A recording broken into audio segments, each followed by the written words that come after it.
Hi guys, আমি তপতি রান্নাঘরে আপনাদের সবাইকে স্বাগত। আজকে আপনাদের বানিয়ে দেখাবো কলমি শাক ভাজা। চলুন রেসিপিটি শুরু করা যাক।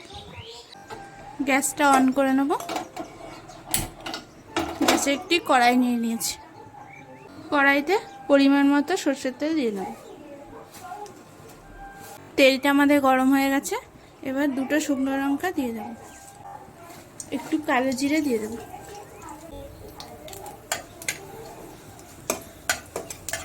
দিয়ে একটু ভেজে নেব।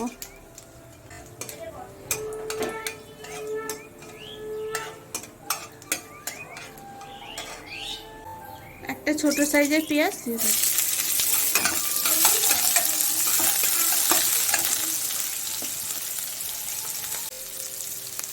এবার রসুন কুচি করা দিয়ে দেব, দিয়ে একটু ভেজে নেব।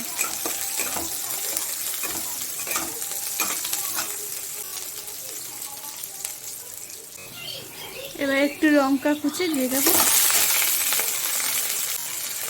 আর 4টে কাঁচা লঙ্কা কুচি।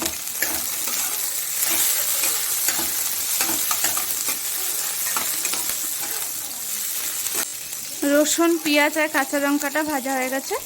এবার কলমি শাকটা দিয়ে দেব।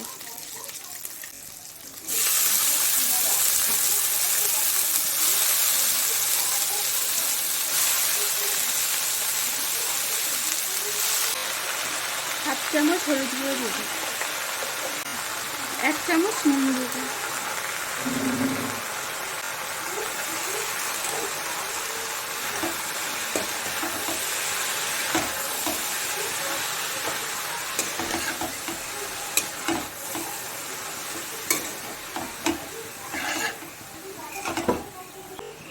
এবার ঢাকা দিয়ে 5 মিনিটের জন্য রান্না করে নেব। 5 মিনিট পর ঢাকাটা খুলে শাক ভাজাটা নেড়ে নেব।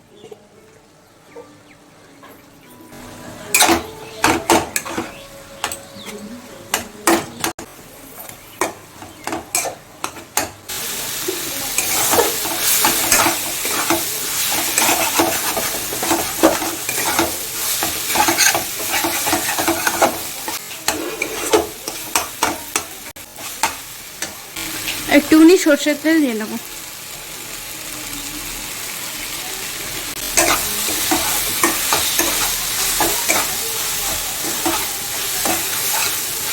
আমাদের শাকটা ভাজা হয়ে গেছে, এবার নামিয়ে নেব।